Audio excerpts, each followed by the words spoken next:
Bienvenidas y bienvenidos a su programa Miradas. En esta ocasión tenemos una invitada de lujo. Estamos hablando de la maestra Ruth López. Ella es abogada, jefa anticorrupción y justicia de la organización Cristosal, con quien conversaremos sobre lo que ha avanzado El Salvador en el tema de acuerdos de paz y derechos humanos. Ruth, bienvenida. Muchísimas gracias. Es un placer estar con ustedes y compartir este espacio. Cómo no, estamos, licenciada, conmemorando 30 años de la firma de los acuerdos de paz que marcó un antes y un después en la historia salvadoreña. Tan así que para Naciones Unidas, El Salvador ha sido un ejemplo de superación de los conflictos mediante el diálogo. ¿Seguimos siendo un ejemplo de país para la comunidad internacional? Bueno, definitivamente en El Salvador la cooperación y la comunidad internacional y su participación en el proceso de paz fue importantísimo. Yo creo que es necesario reivindicar ese rol de la comunidad internacional y además lo que significaron los acuerdos de paz y todo el apoyo que tuvimos después de la cooperación internacional para el desarrollo de esos acuerdos de paz, pero además para el mantenimiento de la paz y, por supuesto, para el fortalecimiento institucional. Sin embargo, con el paso de los años y sobre todo en la situación actual, hay algunas deudas que quedaron de ese momento, como toda la reforma económica que debió suscitarse, pero especialmente y en los últimos tiempos con los deterioros democráticos. Ya hoy El Salvador, según Human Rights, por ejemplo, aparece dentro de los países con un régimen autoritario. Ya nosotros hemos visto retrocesos después de los últimos tiempos, en los últimos años, especialmente en el último año. Hemos visto un retroceso marcado en el Estado de Derecho, hemos visto una ruptura constitucional, o sea, hemos visto situaciones que no veíamos desde los acuerdos de paz. Yo creo que es importante marcar esta inflexión porque no significa que antes de la llegada, por ejemplo, del gobierno de Bukele, tuviésemos un sistema perfecto. Muy por el contrario, es decir, venimos de un sistema totalmente imperfecto donde el sistema de control no funcionó adecuadamente. Si los sistemas de control hubieran funcionado adecuadamente, nosotros nos preciáramos de tener, por ejemplo, gobiernos que no hayan sido corruptos o gobiernos donde no hayan habido corrupción, o si hubiese habido, pues entonces que hubiese tenido las consecuencias correspondientes. Sin embargo, este no ha sido el caso. Hemos tenido una institucionalidad débil que había venido avanzando poco a poco, porque si nosotros recordamos, antes del 2009, por ejemplo, no teníamos un control constitucional intenso, o antes del 2009 o antes de los últimos años, tampoco tuvimos una Corte de Cuentas que ejerciera de una manera técnica, de una manera coherente sus criterios y hubiese señalado tantos desfalcos que hemos visto en la Hacienda Pública o el Tribunal de Ética Gubernamental. No hemos tenido una institucionalidad en el Tribunal de Ética que realmente represente lo que el espíritu de la ley y lo que en este caso el objetivo para el cual fue creado ese tribunal, o la misma Procuraduría para la Defensa de los Derechos Humanos. Entonces, aun cuando habíamos tenido algunos progresos, lo cierto es que ese avance se ha detenido y no solo se ha detenido, sino que ha retrocedido. Y esto precisamente creo que nos lleva a contestar esa pregunta de manera negativa, es decir, nosotros hoy ya no somos un ejemplo de una ruta a seguir después de los acuerdos de paz. Por el contrario, ese retroceso que hemos tenido en los acuerdos de paz, donde la independencia judicial, por ejemplo, ha sido fuertemente golpeada, donde las instituciones de control, nuevamente retomo el tema, ha sido resquebrajado, pues entonces ya nosotros no podemos decir que seguimos en la ruta de los acuerdos. Por el contrario, hemos retrocedido notablemente.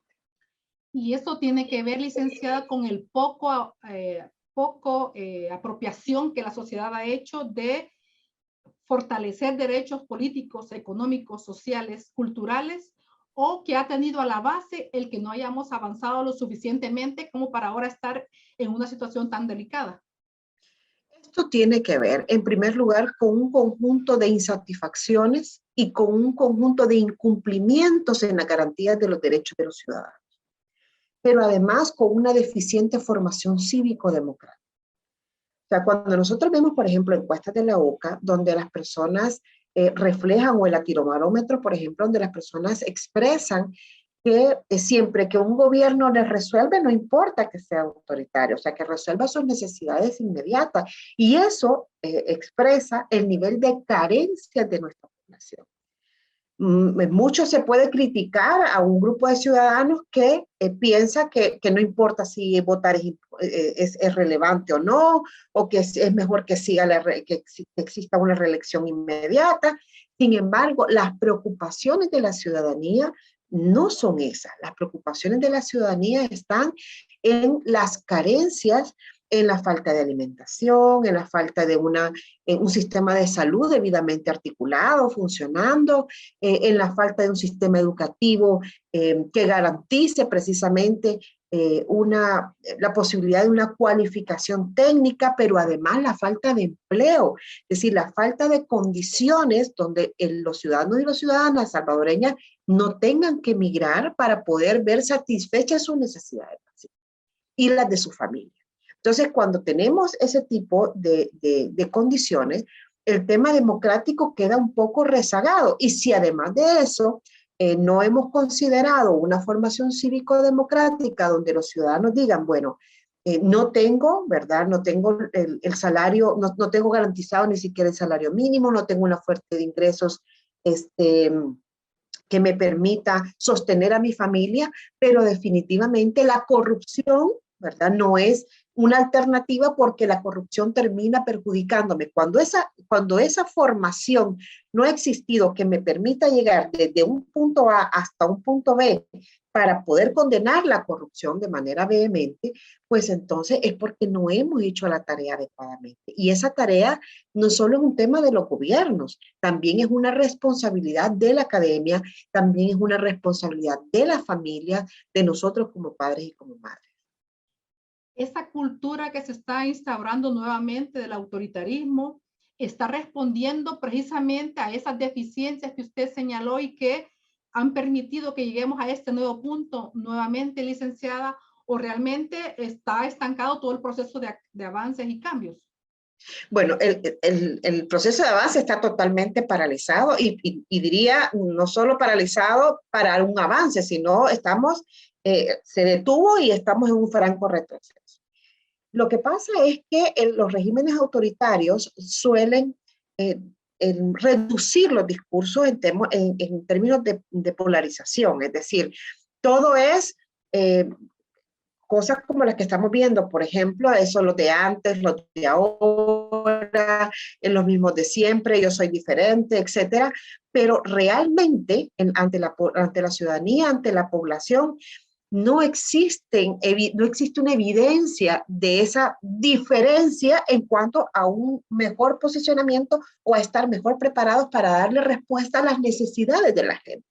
Por el contrario, es decir, en el caso, por ejemplo, de la inversión del Bitcoin, es esa especulación con la que se está manejando las finanzas públicas, y me refiero a especulación a que yo estoy pendiente de si baja o sube el Bitcoin para comprar o vender, resulta nocivo para la ciudadanía.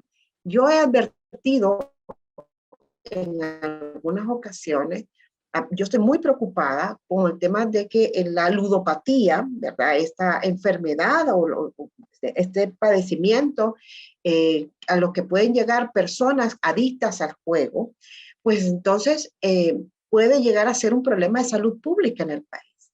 Porque estamos viendo cómo incluso se está fomentando desde el gobierno. Es decir, hoy están hablando ya de casinos electrónicos, ¿verdad? Pero también tenemos la Lotería Nacional de Beneficencia, también ya tiene programas electrónicos para promover el sistema de apuestas.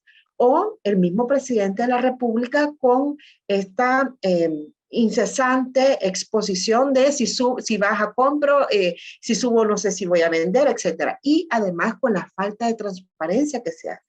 Entonces, lo que se está transmitiendo a la ciudadanía es que esto es una forma fácil de obtener recursos. Sin embargo, lo que estamos viendo es la falta de inversión de esos recursos que se le están apostando a estas formas alternativas de obtener un recurso incierto además, en lugar de fortalecer el sistema educativo, en lugar de fortalecer el sistema de salud o fortalecer el sistema de empleo. ¿Por qué? Porque dar una computadora no es suficiente. Es decir, es un bien material que sirve, pero que no es suficiente. Hay que revisar los programas educativos, hay que evaluar la calidad de la educación que nosotros hemos tenido durante 2 años bajo un sistema virtual. Y todos los que somos padres y madres que acompañamos a nuestros hijos en las clases, por ejemplo, que revisamos tareas, que vemos su evolución, advertimos la falta de profundidad que el mismo sistema está impedido de dar por las condiciones en las que se está produciendo. Entonces, creo que todo esto está marcando no un avance, no solo una paralización, sino también un retroceso en cuanto a los valores también no solo democráticos, sino también humanos, del respeto, además de esa comunicación necesaria y de organización social que se requiere precisamente para enfrentar este tipo de situaciones. ¿Qué derechos políticos se violentan al anular procesos democráticos como el que estaba transitando El Salvador, licenciada, ya en términos más concretos? En términos concretos, miren, el primero es el derecho o la libertad de expresión. Y cuando hablamos de libertad de expresión, a veces pensamos que solo es lo que podemos decir y lo que podemos no decir. No, de la libertad de expresión se derivan también un conjunto de derechos. Estamos hablando, por ejemplo, el de tener la información adecuada. Si, por ejemplo, los funcionarios se niegan a dar declaraciones o a dar declaraciones a medios independientes, se nos está vulnerando el derecho a la información porque los medios de comunicación no pueden exponer debidamente lo que está ocurriendo a nivel gubernamental. Y a eso le vamos a sumar el derecho al acceso a la información pública, porque la información pública en este gobierno ha estado totalmente... ha sufrido un fuerte embate porque ha estado oscura, ¿verdad? Opaca. Hay una clara política gubernamental de opacidad, de no transparentar las cuentas públicas, de no rendir cuentas. Y cuando hablamos de rendición de cuentas, me refiero no a leer un informe, me refiero a darle las explicaciones necesarias a la ciudadanía de por qué se toma una decisión gubernamental. Pero además, esto también nos lleva a una limitación de otra libertad, de la libertad de prensa. Porque si nosotros advertimos en nuestros medios de comunicación, hemos visto cómo se han ido cerrando espacios de exposición pública de aquellas personas, por ejemplo, que tienen una posición técnica distinta a la expuesta por el gobierno, que en muchos casos solo expone una posición política de defensa a una política gubernamental y no con una fundamentación técnica, etcétera. Entonces, hay un cierre de espacio. Esto es un tema complejo que además viene a reforzarse con otra pérdida de derechos que se tuvo, por ejemplo, durante el manejo de la pandemia, como la libertad de circulación. Es decir, hoy ya nosotros no recordamos, ¿verdad? Muchas personas ya no recuerdan la cantidad de personas que fueron limitados incluso su libertad, es decir, fueron detenidos, fueron llevados a centros de contención, fueron maltratados, fueron contaminados en centros de contención y se les vulneraron sus derechos. Entonces, pero además de esto, estamos viendo cómo, por ejemplo, el derecho al trabajo ha sido fuertemente vulnerado porque no se le están brindando las garantías a los ciudadanos y ciudadanas que están siendo despedidos para un debido proceso. Y aquí voy ya amarrándolo también con otros derechos de carácter procesal, ¿no? Es decir, todas las personas, bueno, puede ser, o una persona puede ser despedida, pero toda persona debe seguírsele un debido proceso para ese despido, tanto en el sector público como en el sector privado.